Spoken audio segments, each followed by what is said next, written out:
Misguided daw ang mag-asawang Diskaya, sabi ng Office of the Ombudsman tungkol sa pag-atras nila sa pakikipagtulungan sa investigasyon ng Independent Commission for Infrastructure. Sabi naman ng ICI, hindi makaaapekto sa kanilang investigasyon ang pag-atras ng mga Diskaya. Balitang hatid ni Joseph Morong.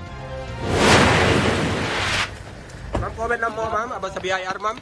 Mailap pa rin sa media si Sara Diskaya nang dumating sa tanggapan ng Independent Commission for Infrastructure. Po ma'am, kinasuhan po kayo ng 7.1 billion. Mailap din ang asawa niyang si Curly na bantay sarado hanggang sa lumabas sila pagkatapos ng isang oras sa pagdinig. Hindi sila nagpa-unlock ng panayam. Ayon sa ICI, sinabi ng mag-asawang Diskaya na hindi na sila makikipagtulungan sa investigasyon nito. Upon the advice of their counsel, they invoked their right to self-incrimination and manifested that they will no longer cooperate with the investigation being conducted by the ICI.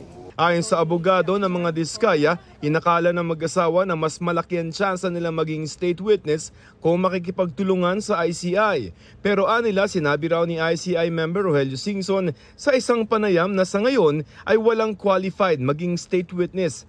Wala pa nga kami, di ba sa gaya nga ng nasabi ko, it's too early to tell. Kasi kailangan natin makuha muna yung buong picture bago tayo makarekomenda kung kailangan magrekomenda. September 19 lang nagsimula ang investigasyon ng ICI.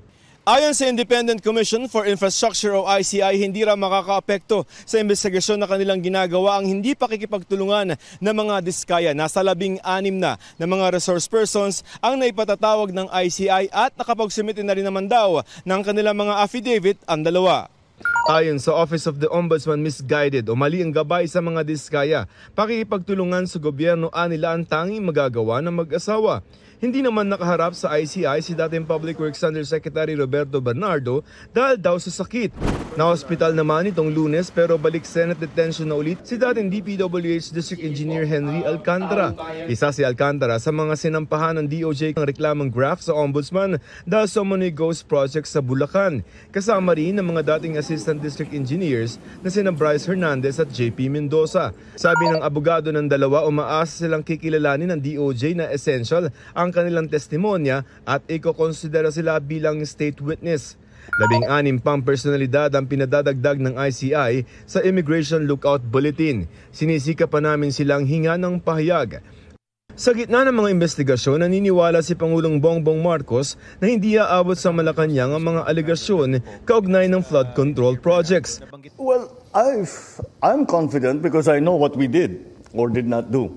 But if we investigate everybody, we follow the evidence, and wherever that leads is not something that we try to direct or influence.